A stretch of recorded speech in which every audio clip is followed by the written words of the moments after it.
أهلا وسهلا بكم أصدقائي في حلقة جديدة نتعلم فيها أغنية جديدة.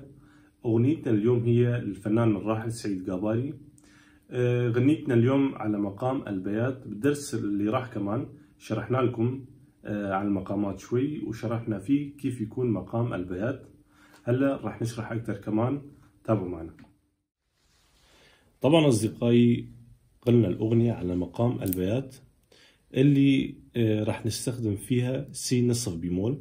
قلنا هاي سي بيمول وهاي سي طبيعي، بقى اللي بيناتهم نسميها سي نصف بيمول. هاي هي ما حطينا عليها علامة، بس هاي بينات السي والسي هاي كمان تكون سي، بقى هاي تكون سي نصف بيمول. بيمول نصف بيمول طبيعي، تمام. التل نصاني. نشرح السلم الموسيقي كمان. لما ندق التيل النصاني فاضي يعطي صول قرار، صول لا سي نصف بيمول دو ري. ري هو التيل التحتاني لما ندقه فاضي كمان. مي فا صول. بقى بهالغنية ما رح نوصل للفا. إيابا كمان نشرح السلم الموسيقي. صول فا مي ري دو سي لا. نبلش بالغنية. لا مي مي مي ري ري دو سي لا سي. كمان مرة. لا مي مي مي ري دو سي لا سي.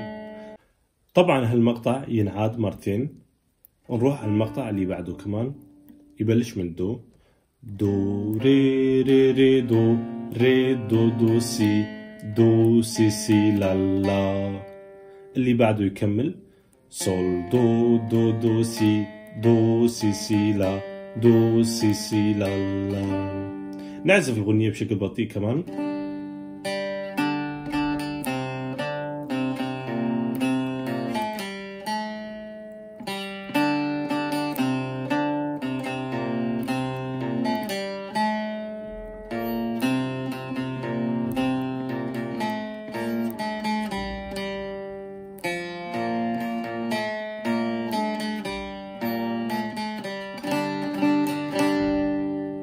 طبعا ايقاع الغنية او رتم الغنية كمان راح يكون هيك.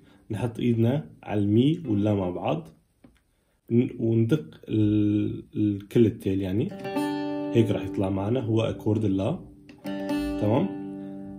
ايقاع الغنية راح يكون هيك.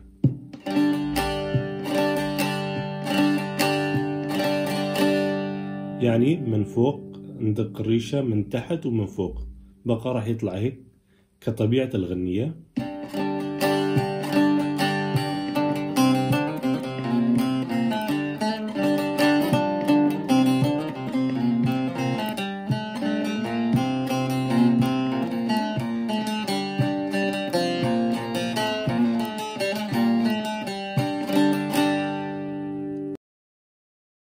طبعا أصدقائي مثل ما شايفين هاي هي نقطة الغنية. السطر الأول ينعاد مرتين، أما السطر الثاني والثالث ينعاد مرة واحدة.